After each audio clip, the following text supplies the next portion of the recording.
उन्हें मना नहीं कर पाया। ताका कोतारो का हाथ पकड़ लेता है और फेस्टिवल की दुकान की तरफ भागने लगता है। रू कहता है कि ऐसे मत भागो, गुम हो जाओगे। तो वहीं हाथों कहता है कि लगता है कि ताको को थोड़ी तमीज सिखानी पड़ेगी। कोतारो को एक कॉटन कैंडी पसंद आ जाती है और वो बहुत ध्यान से उसे बनते हुए देखने लगता है। ताका अपनी कॉटन कैंडी तुरंत खा जाता है, लेकिन कोतारो उसे बचा के रखना चाहता था। फिर उसे बताता भी है कि वो कुछ ही देर में पिघल जाएगी, लेकिन फिर भी वो नहीं मानता। तभी ताका को एक दुकान दिखती है जहाँ बहुत सारे खिलौने कई सारे धागों से बंधे हुए थे, और तो और उसमें उसका पसंदीदा खिलौना हीरो ट्रांसफॉर्मेशन बेल्ट भी थी। दुकान वाला उन्हें एक बार अपनी किस्मत आजमाने को कहता है, लेकिन रियो और हयातो उन्हें वहाँ से ले जाते हैं। वो कुछ अच्छा खाने का फैसला करते हैं, लेकिन ताका को वही गेम खेलना था। वो उसे बताते कि वो धागे खिलौने से जुड़े ही नहीं है। ताका रोने लगता है और कहता है कि मुझे वहीं ले चलो। तभी एक गोल्डफिश की दुकान में बैठा यूसेदा रियो और हयातो को हाय कहता है। रियो पूछता है कि तुम यहाँ क्या कर रहे हो, और यूसेदा समझाता है कि वो अपने पड़ोसियों के स्टॉल पर पार्ट टाइम जॉब कर रहा है। उसके बाद वो पूछता है कि ताका रो क्यों रहा है, और ताका कहता है कि मुझे वो लॉटरी वाला गेम खेलना है। यूसेदा ताका और कोतारो को खुश करने के लिए एक एक गोल्डफिश चैचर देता है, लेकिन पैसे भी मांगता है। हालांकि वो उन्हें डिस्काउंट दे देगा। हयातो कहता है कि मैंने तुमसे बड़ा लाला आदमी नहीं देखा। ताका को अभी भी वही धागे खींचने थे और वो जिद करने लगता है। इसलिए हयातो कहता है कि चुप रहो, नहीं तो मैं तुम्हें इस यूसेदा के पास ही छोड़ दूंगा। तभी कोतारो उससे उसकी तलवार के बारे में पूछता है। वो पहले कोतारो की तरफ देखता है और फिर यूसेदा की ओर, जो कहता है कि मेरी तरफ मत देखो, मैंने कुछ नहीं लिया। रियो भी कहता है कि मेरे पास नहीं है, जिससे ताका को रियलाइज होता है कि उसने अपनी तलवार कहीं खो दी है। वो जोर जोर से रोने लगता है और आसपास के लोग उन्हें देखने लगते हैं, इसलिए हाथों उसके सिर पर टपली बजा देता है। रियो ताका को शांत करता है और कहता है कि चिंता मत करो, हम तुम्हारी तलवार ढूंढ लेंगे। हयातो सजेस्ट करता है कि रियो और कोतारो फेस्टिवल एंजॉय करे और वो ताका के साथ मिलकर तलवार ढूंढ लेगा। रियो कहता है कि मैं जेन्युइनली ताका की मदद करना चाहता हूँ, जिस पर हयातो एकदम शांत रहता है। रियो को लगने लगता है कि हयातो उसे अपना भाई भी मानता है। हयातो कहता है कि अगर ये मेरा भाई ना होता तो मैं इससे बात भी ना करता। ये सुनकर ताका फिर से रोने लगता है। वो तलवार ढूंढने में जुट जाते हैं और रियो कहता है कि हमें उस कॉटन कैंडी वाले के पास जाके पूछना चाहिए। ताका अभी भी रोए जा रहा था और दुकान वाला उनसे लॉस्ट एंड फाउंड स्टॉल में जाकर चेक करने को कहता है। लॉस्ट एंड फाउंड स्टॉल में उन्हें यागी मिलता है, जिसे कई सारी लड़कियों ने घेर रखा था। रियो यागी को ताका की खोई हुई तलवार के बारे में बताता है।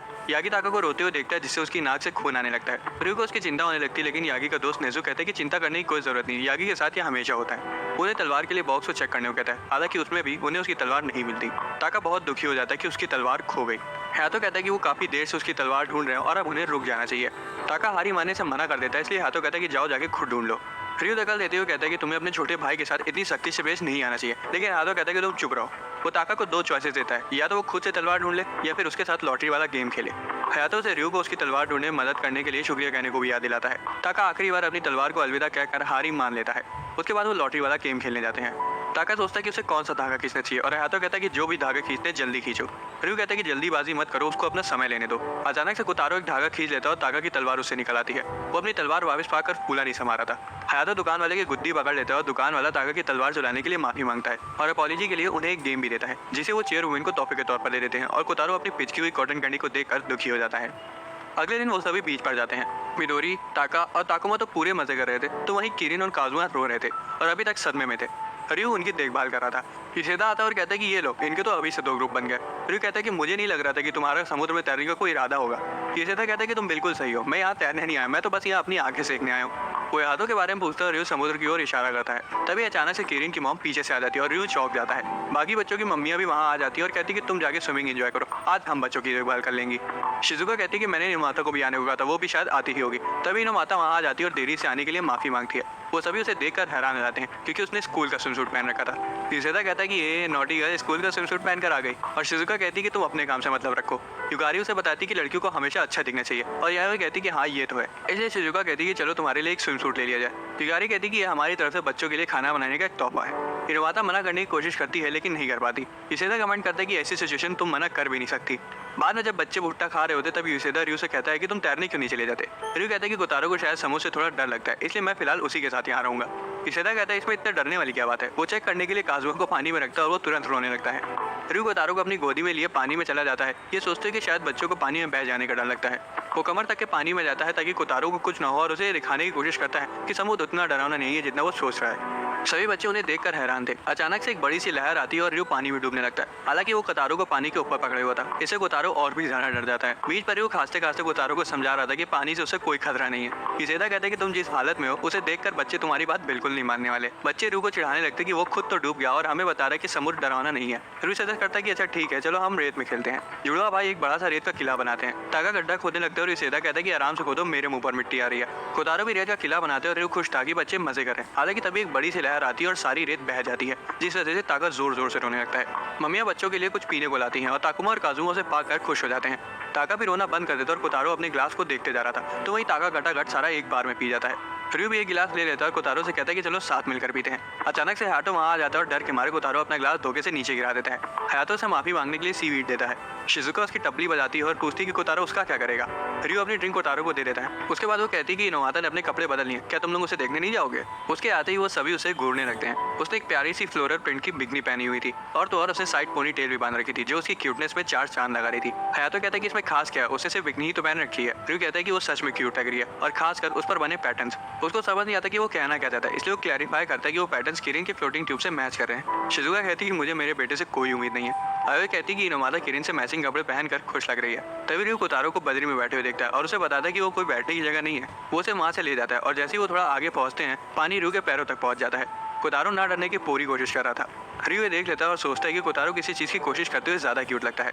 रियो कहता है कि चलो शीशा से इकट्ठा करते हैं। वो जा रहे होते हैं कि तभी मम्मियाँ कहती कि संभल के रहना, गर्मी बहुत है। रियो को जल्दी समझ आता है कि वो सही बोल रही थी। हालांकि तब तक कोतारो को एक क्षण मिल जाता है। कोतारो और बाकी बच्चे सो जाते हैं और मम्मियाँ रियो से कहती कि अब उसके लिए पानी में खेलने का सबसे अच्छा मौका है। हायातो कहता है चलो चला जाए। वो पानी में चले जाते हैं और रियो को काफ़ी अच्छा महसूस हो रहा था। हायातो पूछता है कि तुम तैर सकते हो ना, और रियो पूछता है कि तुम्हारा मतलब क्या है। हायातो कहता है कि मुझे लग रहा था कि तुम्हें तैरना नहीं आता क्योंकि तुम पानी में नहीं आ रहे थे। रियो कहता है कि मैं पानी को अवॉइड नहीं कर रहा था, मैं बस कोतारो को अकेला नहीं छोड़ना चाहता था। मुझे याद है कि कोतारो एक बार इससे भी पहले पानी में आ चुका है, भले ही उसे याद ना हो, लेकिन जब वो बहुत छोटा था तब हम उसे बीच पर लाए थे। उस वक्त मम्मी पापा उसे पानी में ले गए थे और उसे बिल्कुल डर नहीं लग रहा था।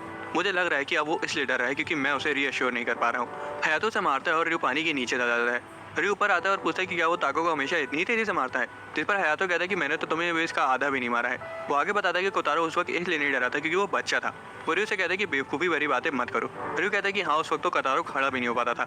हिकारी नोटिस करती है कि कोतारो उठ चुका है।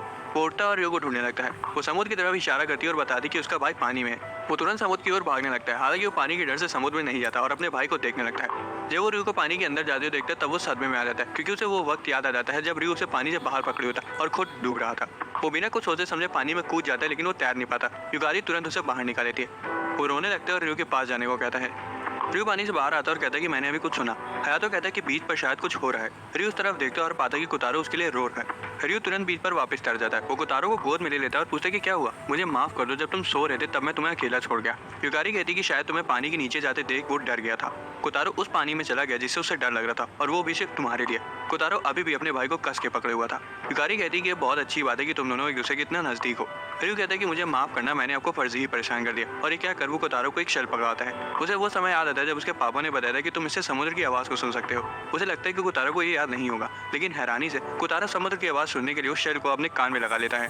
रियो मुस्कुराता है और उसे शल को पकड़ने का सही तरीका बताता है। अगले सीन में ताका दुखी लग रहा था और रियो उससे पूछता है कि क्या हुआ। वो उसके पास चला जाता है और बताने की कोशिश करता है, लेकिन वो इतना ज्यादा बिलख रहा था कि रियो को उसकी एक बात नहीं समझ आई। शिजुका उसे बताती कि क्या हुआ और उसे एक बॉल दिखाती जिसमें गोजाबाजी हो रखी थी। कोतारो कहता है कि ये तो टट्टी है। शिजुका बताती कि ताका ने इस ऑटोग्राफ वाली बेसबॉल पर गोजाबाजी कर दी जिसे हाटो बहुत संभाल कर रखता था। रियो को लग रहा था कि हाटो को बहुत ज्यादा गुस्सा आया होगा और शायद उसने ताका को काफी तेज मार भी दिया होगा। हालांकि शिजुका कहती कि ऐसा कुछ नहीं हुआ, बल्कि हाटो तो अपनी बॉल पर हुई गोजाबाजी को देख रहा था और ताका पीछे से उसे उसके साथ समय न बिताने के लिए चिढ़ा रहा था। ताका को लग रहा था कि वो उसकी टपली बजा देगा, इसलिए वो अपना सिर ढक लेता है, लेकिन हैरानी से हाटो उसके बगल से गुजर जाता है और शिजुका से खाना मांगने लगता है। उसके बाद से वो ताका को पूरी तरह से इग्नोर करने लगा और तो और वो ताका को अपने साथ स्कूल भी नहीं ले गया। ताका रोने लगा था और तब शिजुका ने पूछा कि हुआ क्या था। रियो बोलता है कि हाथों सच में बहुत गुस्सा होगा और ताका कहता है कि ये हाथों की गलती है, इसलिए वो उससे माफी नहीं मांगेगा। शिजुका रियो से हाथों से बात करने को कहती है, नहीं तो वो ताका को इग्नोर करता रहेगा। रियो पूछता है कि फिर बच्चों की देखभाल कौन करेगा, क्योंकि शिजुका की आज सप्लीमेंट्री क्लास लगी हुई है और यूसेदा भी आज छुट्टी पर है। उसी वक्त चेयर वुमन दरवाजा खोलती है और कहती है कि मैं बच्चों की देखभाल करूंगी और कहती है कि तुम दोनों तुरंत जाओ क्योंकि मैं रोते हुए बच्चों को जरा सा भी बर्दाश्त नहीं कर सकती। उनके जाते ही कोतारो चेयर वुमन को बुढ़िया कह देता है और उसके घूरते ही ताका डर जाता है। हालांकि वो उसकी मदद करने के लिए नीचे झुकती है और टिश्यू से उसकी नाक साफ करती है। रियो बेसबॉल क्लब की प्रैक्टिस पर जाता है और क्लब के लड़के उसे चेतावनी देते हैं कि हाथों से तो भूल कर भी बात मत करना।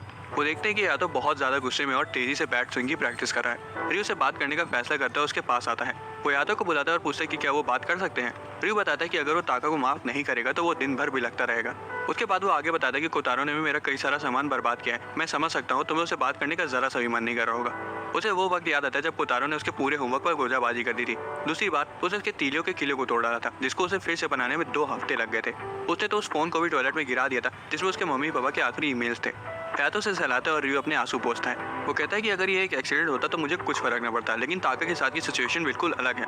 मुझे उस बेसबॉल से कुछ फर्क नहीं पड़ता, लेकिन ताका बहुत बदतमीज हो गया है। मुझे पता है कि उसे अपने किए का पछतावा भी नहीं हो रहा होगा। इस दौरान ताका चेयरमैन को पूरी बात बताता है कि आखिर हुआ क्या था। वो बिलखते हुए उसके साथ ना खेलने के लिए हाथों को ब्लेम करता है। वो पूछती है कि क्या उसे कोई चीज बहुत प्यारी है, और ताका तुरंत अपनी खिलौने वाली तलवार दिखाता है। वो उसे तलवार ले लेती है और शिकावा से कहती है कि हथौड़ा ले गया, आज मैं इसे तोड़ डालूंगी। जिसे सुनकर ताका सदमे में आ जाता है। उसे तोड़ने ही वाली होती है कि तभी ताका उसे रुकने की भीख मांगने लगता है। चेयरमैन एन वक्त पर रुक जाती है और बताती है कि यही चीज तुमने अपने भाई के साथ करी है, और उसे उसकी तलवार वापस दे देती है, ये पूछते हुए कि क्या तुम्हें सच में लगता है कि तुमने कुछ गलत नहीं किया है। जब रियो वापस आता है तब चेयरमैन शिकावा के साथ वहां से चली जाती है। स्कूल के बाद रियो ताका से पूछता है कि क्या अब वो हयातो से माफी मांगना चाहेगा, और हैरानी से वो हाँ कहता है। वो बेसबॉल क्लब के प्रैक्टिस एरिया में जाते हैं, जहाँ ताका रियो के पीछे छिप जाता है।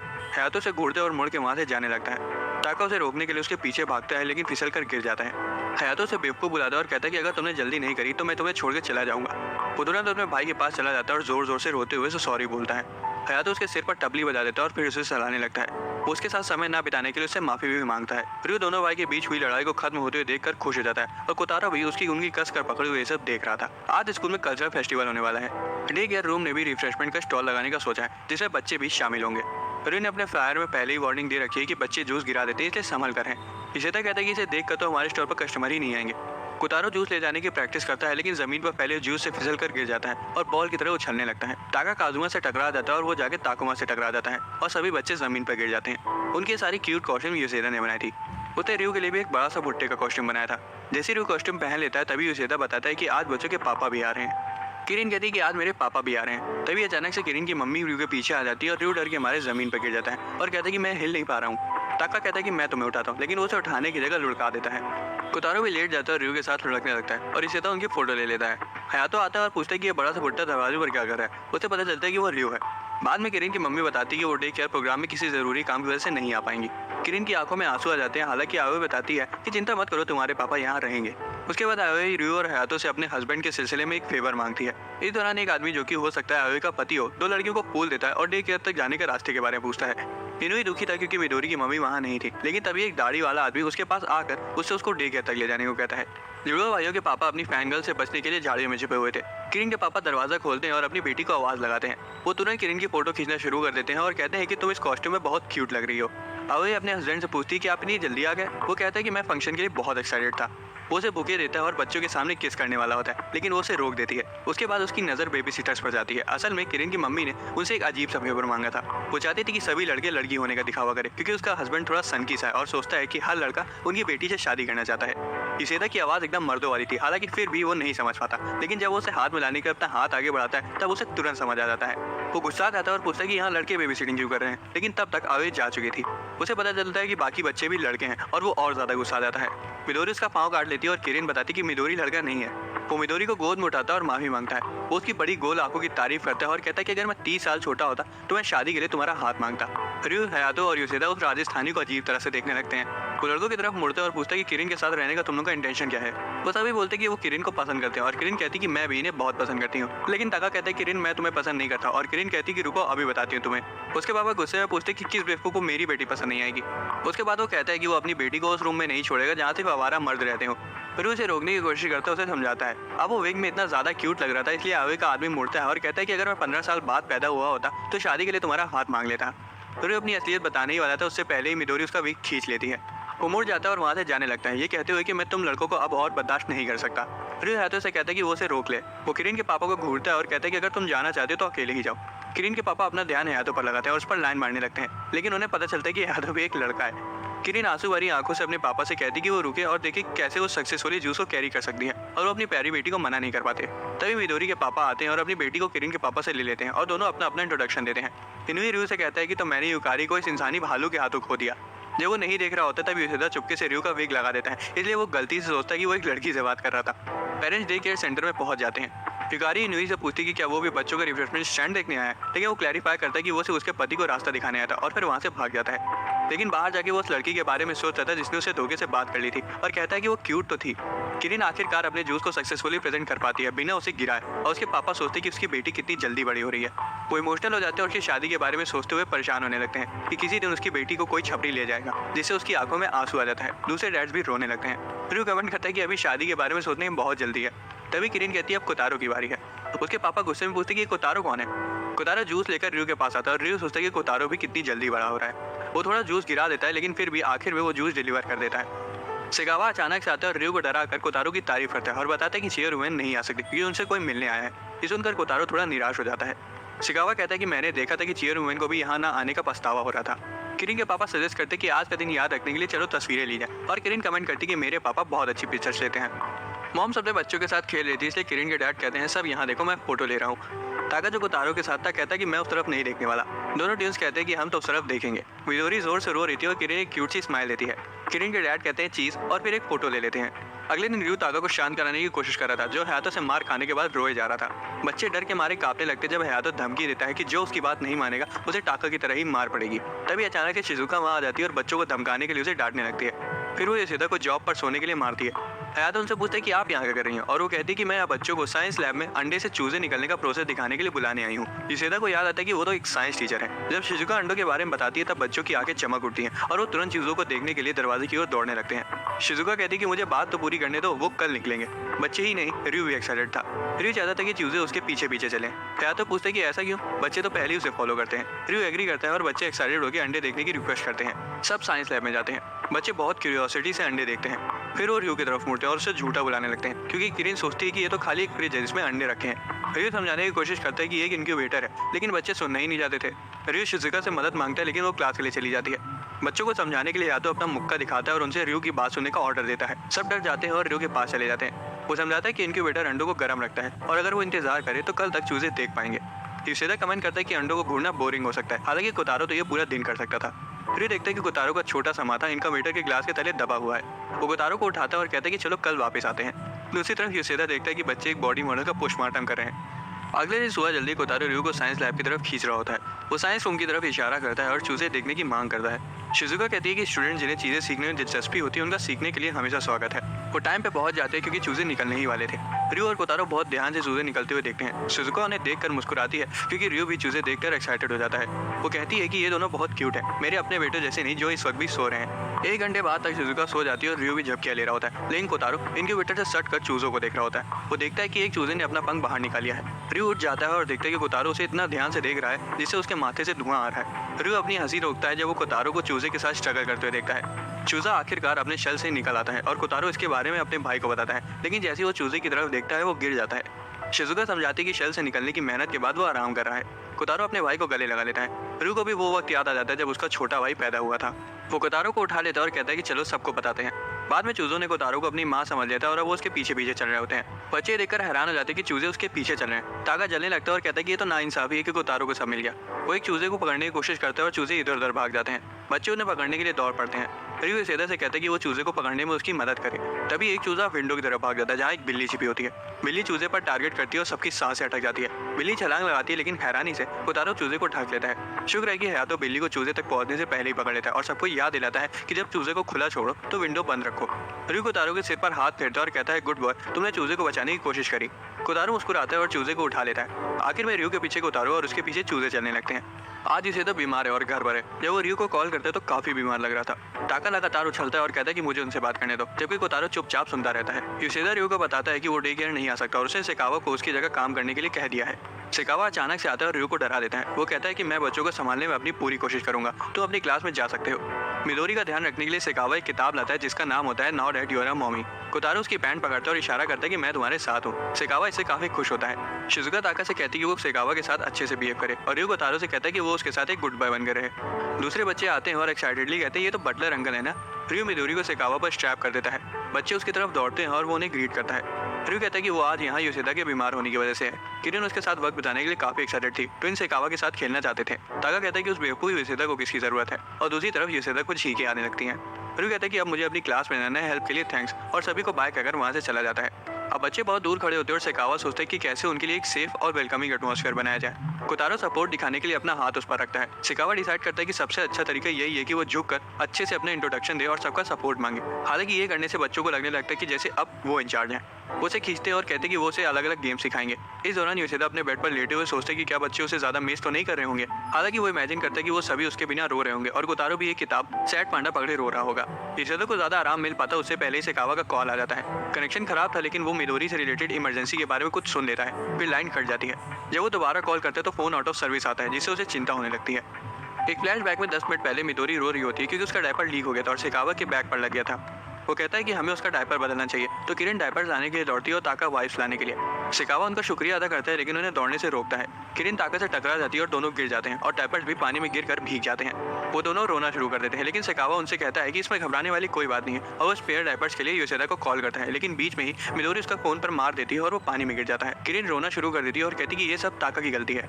ताका चिल्लाता है कि ये मेरी गलती नहीं है। मिदोरी भी जोर से रो रही थी और सबको रोते हुए देखकर दोनों भाई भी रोना शुरू कर देते हैं। Baby seater club crime club बन जाता है, बस कोतारो ही अकेला था जो नहीं रो रहा था। शिकावा मिदोरी को नीचे ले जाता है और एक जिम्मेदार बेबी सीटर बनने का फैसला करता है। वो अपने चश्मे को ठीक करते हुए अपनी स्लीव्स को ऊपर चढ़ाता है और एक कपड़ा उठाता है। इस बीच रियो और उसके क्लासमेट अपने जिम पीरियड के दौरान जॉगिंग कर रहे होते हैं। अचानक से एक आदमी जमीन पर गिर जाता है जिससे रियो शॉक हो जाता है।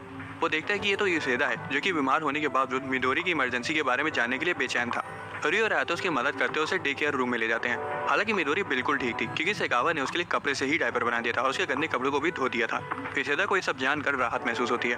ताका और किरण उससे कहते हैं कि हम लोग ठीक है, तुम जाओ आराम करो। कोतारो कहता है कि लेमन टी पियो और ट्विंस कहते हैं कि योसेदा तुम जल्दी ठीक हो जाओ। योसेदा इमोशनल हो जाता है और आयतो कहता है कि तुम रोने के लिए भी थोड़े बड़े नहीं हो। योसेदा अब जाने के लिए तैयार था लेकिन मिदोरी उसकी पैंट पकड़कर खींचने लगती है। शिकावा बताता है कि मिदोरी उसके वहां ना होने को लेकर सबसे ज्यादा चिंता में थी। तभी मिदोरी उसका नाम पुकारती है और वो शर्मा जाता है। रियो दंग रह जाता है क्योंकि ये पहली बार था जब मिदोरी ने कुछ बोला है। अगले दिन युकारी मुंह फुलाए होती है और कहती है कि ये ठीक नहीं है क्योंकि मिदोरी का पहला शब्द मामा या पापा होना चाहिए था। योसेदा कहता है सॉरी और मिदोरी मुस्कुराती है। अगले सीन में युकी डे केयर रूम के इर्द गिर्द चुपके से अपने बॉल लेने आती है। वो शर्माती है और अपने आप से कहती है कि वो रियो को यहाँ देखने नहीं आई है। खुद को रोकने की कोशिश करने के बावजूद आखिरकार वो अंदर झांकी लेती है। ताकुमा उसे देख लेता है और जैसे ही रियो बाहर देखता है वो जल्दी से छुप जाती है। हिरोमाता वहाँ आती है और पूछती है कि वो झाड़ियों के पीछे क्यों है। वो कहती है कि मैं रियो पर नजर नहीं रख रही हूँ, मैं तो यहाँ सिर्फ अपनी बॉल लेने के लिए आई थी। लेकिन तब तक वो बॉल गायब हो चुकी थी और एक बिल्ला उसे खेल रहा था। हिरोमाता कहती है कि बहाने बनाना बंद करो और शर्माते हुए कहती है कि अगर तुम्हें बच्चों के साथ अकेले खेलना एम्बैरेसिंग लगता है तो मैं तुम्हारे साथ चलती हूँ। लेकिन जब उसे कोई जवाब नहीं मिलता तो वहाँ से जाने लगती है। युकी इसे रोक लेती है और बोलती है कि मुझे छोटे बच्चों के साथ एडजस्ट करने में काफी मुश्किल होती है। और तभी बच्चे खिड़की खोलकर देखते कि बाहर क्या हो रहा है। हिरोमाता उसका डर दूर करने की जिम्मेदारी लेती है और रियो को बताती है कि युकी को छोटे बच्चों के साथ एडजस्ट करने में मदद चाहिए। फिर वो उसका हाथ पकड़ती है और युकी को डे केयर रूम में ले जाती है। बाहर ताकुमा खिड़की पर चढ़ने की कोशिश करता है लेकिन रियो उसे रोक लेता है। हिरोमाता उसे समझाती है कि उसके फ्यूचर के लिए बच्चों के साथ एडजस्ट करना कितना जरूरी है और वो शर्माने लगती है। रूम में युकी बच्चों की तरफ देखती है जो उसे घूर रहे होते हैं। किरण उसका नाम पूछती है और वो सभी को अपना इंट्रोडक्शन देती है। सारे बच्चे एक साथ अपना इंट्रोडक्शन देने लगते हैं जिससे युकी थोड़ा ओवरवेल्म हो जाती है। रियो कहता है कि लगता है कि बच्ची युकी के साथ कंफर्टेबल है, जिसे वो थोड़ा शर्मा जाती है। किरण उसके सीने पर कूद जाती है और कहती है कि ये तो बिल्कुल मम्मी जैसे लगते हैं। दूसरे बच्चे भी उन्हें छूने की परमिशन मांगते हैं लेकिन रियो और हिरोमाता उन्हें जल्दी से रोक लेते हैं। योसेदा सजेस्ट करता है कि बच्चों की एनर्जी को डाइवर्ट करने के लिए उन्हें वॉक पर ले जाना चाहिए और बच्चे भी एक्साइटेड होकर दरवाजे की तरफ भाग जाते हैं। वॉक के लिए हर कोई एक एक बच्चे के साथ प्यार होता है। किरण हिरोमाता से कहती है कि मेरा हाथ मजबूती से पकड़ो और छोड़ना मत। योसेदा ताका का हाथ पकड़ता है जो कहता है कि मुझे तुम्हारा हाथ नहीं चाहिए। रियो ट्विन से कहता है कि वो उसके साथ चले और वो मान जाते हैं। कोतारो रियो की तरफ देखता है और रियो युकी से कहता है कि तुम कोतारो का हाथ पकड़ लो क्योंकि वो सबसे शांत है। वो उसका हाथ मांगती है और कोतारो उसका हाथ पकड़ लेता है। युकी और कोतारो हाथ में हाथ डालकर चलते हैं। युकी को ये सोचकर उस पर बहुत प्यार आता है कि कोतारो कितना क्यूट है। उसे अपनी पुरानी यादें याद आती है जब बच्चे उस पर थूकना या उसकी स्कर्ट उठाने की कोशिश करते थे, लेकिन अब कोतारो के साथ रहकर उसे अच्छा महसूस हो रहा है। वो देखती है कि कोतारो रियो के साथ ना होने की वजह से थोड़ा उदास लग रहा है। युकी सोचती है कि वो रो रहा है इसलिए वो उसके आंसू पोंछने के लिए अपना हैंकी निकालती है। हालांकि उसकी तो सिर्फ नाक छू रही थी जिससे वो डर जाती है। ताका आता है और उसकी स्कर्ट से कोतारो की नाक साफ करने लगता है। हालांकि रियो उसे रोक लेता है। किरण युकी के पास आती है और कहती है अपना हाथ आगे बढ़ाओ। वो उसे कुछ कीड़े दे देती है जिससे युकी इतना ज्यादा डर जाती है कि वो वहीं बेहोश हो जाती है, ये सोचते हुए कि मैं कभी भी रियो और हिरोमाता जैसे बच्चों को नहीं समझ पाऊंगी। जब वो नर्स के ऑफिस में होश में आती तो रियो आता है और पूछते कि क्या तुम जाग गए। वो बैठ जाती है और शर्माने लगती है और पूछती कि क्या तुम मुझे यहाँ लेकर आए थे। रियो कहता है कि योसेदा तुम्हें यहाँ लेकर आया था। फिर वो पूछते कि क्या अब तुम ठीक हो, लेकिन युकी को दुख हो रहा था और वो रियो से कहती कि मुझे छोटे बच्चों के साथ एडजस्ट करने में बहुत मुश्किल होती है। रियो से तसल्ली देता है कि बच्चों के साथ रहना सच में मुश्किल है। मुझे भी बहती नाक और गंदी चीजें पसंद नहीं है, किसको पसंद होती हैं, बस मुझे आदत हो गई है। मैं भी कीड़ों से चिढ़ जाता हूँ। वो समझाता है कि बच्चे खेलते वक्त कुछ नहीं सोचते, लेकिन जब तुम उनकी आदत डाल लोगे तो तुम उनके साथ रहकर खुशी महसूस होगी। तभी योसेदा खिड़की खोलता है और कहता है कि बच्चे तुमसे माफी मांगना चाहते हैं। किरण शर्मिंदगी के साथ कहती है कि फूल तो कीड़े जैसे डरावने नहीं होते ना। युकी फूल ले लेती है और उनका शुक्रिया अदा करती है। जब वो युकी को मुस्कुराते हुए देखते हैं तो बच्चे भी खुश हो जाते हैं। फिर वो रियो से पूछती कि हिरोमाता कहाँ है। रियो कहता है कि वो बस अभी चली गई और उसने मुझे तुमसे इन सब के लिए माफी मांगने को कहा। ये सुनकर युकी उससे मिलने के लिए तुरंत दौड़ पड़ती है। असल में हिरोमाता इस बात को लेकर दुखी थी कि वो जो कुछ भी करे आखिर में सब कुछ बिगड़ ही जाता है। तभी युकी उसे पीछे से हक कर लेती है और सभी चीजों के लिए उसका शुक्रिया अदा करती है, जिससे हिरोमाता शर्मा जाती है और उसे काफी अच्छा लगता है। अगले सीन में रियो का दोस्त उसे कॉल करता है और मूवी के लिए बुलाता है। रियो मना कर देता है क्योंकि उसे कोतारो का ख्याल रखना था। शिकावा आता है और कहता है कि मैं उसका ख्याल रख लूंगा, तुम जा सकते हो। जब रियो जाने लगता है तो वो अपने छोटे भाई का ख्याल रखने के लिए शिकावा का शुक्रिया अदा करता है और कोतारो से कहता है कि मैं बाहर जा रहा हूँ, तू अच्छी तरह से रहना। कोतारो से लड़ाकर हाँ कहता है। शिकावा रियो को यकीन दिलाता है कि मैं अपनी जान देकर भी कोतारो की रक्षा करूंगा। रियो के जाने के बाद कोतारो को उसके बिना उदासी महसूस होती है, तो शिकावा उससे पूछते कि क्या मैं तुम्हें स्नैक्स ला के दूं, लेकिन कोतारो से लड़ाकर मना कर देता है। शिकावा की स्नैक्स स्ट्रेटेजी से उसका मूड ठीक नहीं होता, इसलिए वो उसके साथ खेलने के बारे में सोचता है। वो एक बिल्ली जैसे फूल के पौधे को फूलदान से उठा लेता है और कोतारो के सामने हिलाता है और वो तुरंत खुश हो जाता है। वो उसे लगातार हिलाता है और कोतारो एक्साइटमेंट से शर्मा जाता है। वो पौधा उठाता है और कोतारो उसे तुरंत पकड़ लेता है। इस दौरान रियो अपने दोस्तों से मिलता है। हयातो भी वहाँ आता है और उसके चेहरे पर कांटे का निशान लगा होता है। रियो से पूछते कि तुम्हें क्या हुआ। हयातो समझाता है कि मेरे भाई ने मुझे काटा तो मैंने उसे इसके लिए मारा भी। अब जो मूवी वो लोग देख रहे थे उसमें एक लड़की के पास डरावने ज़ॉम्बीज आते हैं जो चिल्लाती है और दौड़ने लगती है। रियो अपने दोस्तों के साथ उस डरावने सीन को देखता है। हालांकि रियो और हयातो को छोड़कर बाकी सभी बहुत डर जाते हैं। हवेली में शिकावा रियो की तस्वीर को एक बॉल पर बनाता है और उसे फेंकता है। कोतारो उस बॉल को पकड़ने के लिए दौड़ता है, लेकिन जब वो उसे पकड़ने की कोशिश करता है तो वो गलती से उसे दूर ढकेल देता है और उसके पीछे हवेली के चारों तरफ भागने लगता है। कोतारो एक कोने पर जाता है और शिकावा कहता है कि ज्यादा दूर मत जाना। वो एक रूम में पहुंचता है जिसमें एक बड़ी सी विंडो होती है जो कि खुली थी। हवा पर्दे को हिलाती है और टेबल पर रखी किताब के पन्ने पलटने लगते हैं। वो उससे कहता है कि ये लाइब्रेरी चेयरमैन के स्वर्गीय बेटे और उसकी पत्नी की है। उसे एक पल याद आता है जब चेयरमैन के बेटे ने उससे कहा था, इधर आओ शिकावा, मैं तुम्हारे लिए एक मजेदार चुटकुले की किताब पढ़ता हूँ। मैं मरने से पहले तुम्हें सिर्फ एक बार हंसते हुए देखना चाहता हूँ। वो याद करता है जब चेयरमैन ने उसे कहा था कि लाइब्रेरी साफ करना बंद करो, अब इसे कोई यूज नहीं करेगा। लेकिन बाद में उसने देखा था कि वो उन दोनों लोगों के लिए लाइब्रेरी खुद से साफ करी है जो कभी वापस नहीं आने वाले। वो टेबल पर रखी किताब उठाता है और कोतारो से किताब देता है। शिकावा से पूछते कि क्या तुम चाहते हो मैं इसे पढूं, और कोतारो सिर हिलाकर हाँ कहता है। इसी बीच चेयरमैन कार से उतरकर हवेली की तरफ जाती है। वो अपने बेटे और उसकी पत्नी को लाइब्रेरी में देखती है और दंग रह जाती है, लेकिन जल्दी उसे समझ आ जाता है कि वो शिकावा है जो कोतारो के लिए किताब पढ़ रहा है। शाम को रियो अपने दोस्तों को अलविदा कहता है और घर की तरफ दौड़ जाता है। उसी समय शिकावा और कोतारो दरवाजे पर रियो के आने का इंतजार कर रहे होते हैं। जैसे ही दरवाजा खुलता है कोतारो उठकर अपने भाई की तरफ दौड़ पड़ता है और उसे गले लगा लेता है। शिकावा बताता है कि कोतारो तुम्हें देखने के लिए बेचैन लग रहा था, इसलिए हमने यहाँ तुम्हारा इंतजार करने का फैसला किया। कोतारो अभी भी अपने भाई से लिपटा हुआ था। रियो कोतारो का ख्याल रखने के लिए उसका शुक्रिया अदा करता है और अपनी पॉकेट से शिकावा के लिए एक ज़ॉम्बी की चेन निकालता है। रियो सोचता है कि शिकावा को वो पसंद नहीं आएगा, लेकिन वो तो उसे खुशी खुशी ले लेता है। वो रियो से कहता है कि तुम दोनों की वजह से मेरा दिन बहुत अच्छा गुजरा। तभी चेयरवुमन आती है और शिकावा को डिनर की तैयारी करने को कहती है, और जैसे ही वो जाता है वो रियो से उसकी मदद करने को कहती है। बाद में रियो शिकावा से पूछते हैं कि तुमने कोतारो के साथ कौन कौन से गेम्स खेले। वो गेटर को लाता है और कहता है कि हमने ऐसे ही स्टैंडर्ड गेम खेले, और कोतारो रियो को अपनी बॉल दिखाता है। दिसंबर शुरू हो जाता है और शहर पूरी तरह से क्रिसमस मोड में शिफ्ट हो गया था। कोतारो सेंटा क्लॉज को हर जगह देखकर उसे ऑब्सेस्ड हो जाता है। जब भी वो रास्ते में किसी सेंटा को देखता है तो रुक जाता है। कोतारो सेंटा के कॉस्ट्यूम पहने एक आदमी को घूरता है और वो आदमी घबरा जाता है। कोतारो एक आदमी को देखता है जो अपने कुत्ते के साथ चल रहा था और गलती से उसे सेंटा समझ लेता है। डे केयर पहुंचते ही रियो थकावट के मारे गिर जाता है। वो यूसेदा को सब कुछ बताता है और यूसेदा कहता है कि इसीलिए ही तुम यहाँ लेट पहुंचे। कोतारो एक गैम्बलिंग फायर को देखता है और यूसेदा कहता है कि तुम अभी इसके लिए बहुत छोटे हो। रियो कहता है कि मुझे लग रहा है कि वो इस पर बने सेंटा को देख रहा है। ताका वहाँ आता है और कहता है कि मैंने टॉय सेक्शन एरिया में एक बहुत कूल सेंटा से मुलाकात करी। तभी यूसेदा उसका मजाक उड़ाते हुए कहता है कि सेंटा सिर्फ अच्छे बच्चों के पास आते हैं, लेकिन तुम तो बैड बॉय हो। ताका के आंसू निकल आते हैं और वो कहता है कि मैं तो अच्छा लड़का हूँ। यूसेदा कहता है लेकिन तुम अपना ब्रोकली कभी नहीं खाते। वो जवाब देता है लेकिन मुझे ब्रोकली पसंद नहीं है, और यूसेदा कहता है इसीलिए तो सेंटा तुम्हारे पास नहीं आएंगे। ताका कहता है अच्छा मैं ब्रोकली खाऊंगा, लेकिन इससे पहले कि वो जवाब दे पाते हैं तो यूसेदा को मार देता है, उस पर ये इल्जाम लगाते हुए कि उसने जानबूझकर उसके भाई को डराया। ताका फिर अपने भाई से पूछता है क्या सेंटा हमारे घर आएंगे। हयातो सच बताने ही वाला होता है कि असल में सेंटा नहीं होते, लेकिन रियो उसे रोक देता है और कहता है कि उसका सपना मत तोड़ो। कोतारो ताका के पास आता है और उसका स्वेटर खींचता है। जब वो पलट कर देखता है तो उसके सिर पर हाथ फेरता है और उसे गुड बाय कहता है। ताका पूछता है कि क्या सेंटा आएगा, और कोतारो सिर हिलाकर हाँ कहता है। 18 दिसंबर को किरण आती है और कहती है कि मैंने सेंटा को अपनी विश बताई, लेकिन ये एक सीक्रेट है। उसके पापा रियो से पूछते कि क्या उसने उसकी क्यूटनेस को नोटिस किया, और उसे चेतावनी देते हुए कहते कि वो गलती से भी उसके प्यार में ना पड़े। अगले दिन यूसेदा जमाई ले रहा होता है और बच्चे खेल रहे होते हैं। तभी वो इनुमाता और युगी को देखते हैं। 20 दिसंबर को ट्विंस आते हैं और कहते हैं कि हमने सेंटा से कहा है कि वो हमें हमेशा के लिए साथ रखें। कोसुके अपने बच्चों के लिए क्रिसमस गिफ्ट चूज करने के लिए रोते हुए रियो से मदद मांगता है। अगले दिन युकारी अपनी क्यूट सी मिडोरी को पकड़े होती है और कहती है कि मैंने मिडोरी के पापा के लिए एक सेंटा आउटफिट बनाया है। रियो उसे सेंटा कॉस्ट्यूम में इमेजिन करता है और कहता है कि वो बिल्कुल परफेक्ट लगेगा, और मिडोरी मुस्कुराती है। बाद में जब रियो अपने जिम आउटफिट में चेंज कर रहा होता है तब वो भी सेंटा बनने के बारे में सोचता है। उसके फूले हुए पेट को देखकर याजुकावा पूछता है कि रियो क्या करने की कोशिश कर रहा है। रियो घबरा जाता है और कहता है कि वो सेंटा बनने की कोशिश कर रहा है। याजुकावा सोचता है कि वो प्रेग्नेंट होने का नाटक कर रहा है, क्योंकि जाकर रियो को देखने की कोशिश करती है। हालांकि उसकी दोस्त उसे बताती है कि लड़के चेंज कर रहे हैं, इस वक्त मत देखो। लड़के पूछते हैं कि तुम अपने भाई के लिए सेंटा बनना चाहते हो ना। एक और लड़का इंटरप्ट करता है और कहता है कि क्या सेंटा बनना तुम्हारे पापा का काम नहीं है। उसका दोस्त उसे मारता है और कहता है बेवकूफ, उसके माँ बाप नहीं है, और वो माफी मांगता है। रियो ने बताता है कि वो कोतारो के लिए सेंटा बनना चाहता है, क्योंकि वो सेंटा को लेकर बहुत एक्साइटेड है।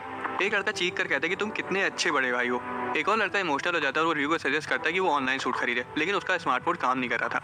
वो सजेस्ट करते हैं कि वो चेयरमैन से नया मांग ले, लेकिन रियो चेयरमैन के लिए एक गिफ्ट खरीदना चाहता था। या तो सब कुछ सुन लेता है और जिम स्किप करके चेयरमैन के ऑफिस चला जाता है। क्रिसमस ईव पर सुंदर क्रिसमस ट्री को देखकर दोनों बहुत एक्साइटेड होते हैं। शिकावा उनके लिए एक शानदार फीस्ट प्रेजेंट करता है। कोतारो खाने के लिए तैयार होता है और रियो कहता है कि ये हम दोनों के लिए ज्यादा नहीं है। सिकावा कहता है चेयरमैन काम पर है इसलिए वो यहाँ नहीं आ सकती। इससे कोतारो उदास हो जाता है। सिकावा कहता है कि उसको भी काम है इसलिए वो भी यहाँ नहीं रह सकता। इससे कोतारो और ज़्यादा उदास हो जाता है। वो उन्हें मैरी क्रिसमस कहता है और चला जाता है। कोतारो रयू की स्लीव पकड़ता है क्योंकि वो दोनों अकेला महसूस कर रहे थे। रयू उसे तसल्ली देता है कि तुम्हारा भाई अभी भी यहीं है। वो कहता है कि हम खाने के मजे ले सकते हैं और सेंटा भी जल्दी यहाँ आता होगा। ये सुनकर कोतारो एक्साइटेड हो जाता है। फिर वो सेंटा की ड्रेस को याद करता है जो उसके दोस्तों ने उसके लिए अरेंज करी थी। वो कोतारो से कहता है कि मुझे बाथरूम जाना है, लेकिन जैसे ही वो चलता है उसका छोटा भाई उसके पीछे पीछे चलने लगता है।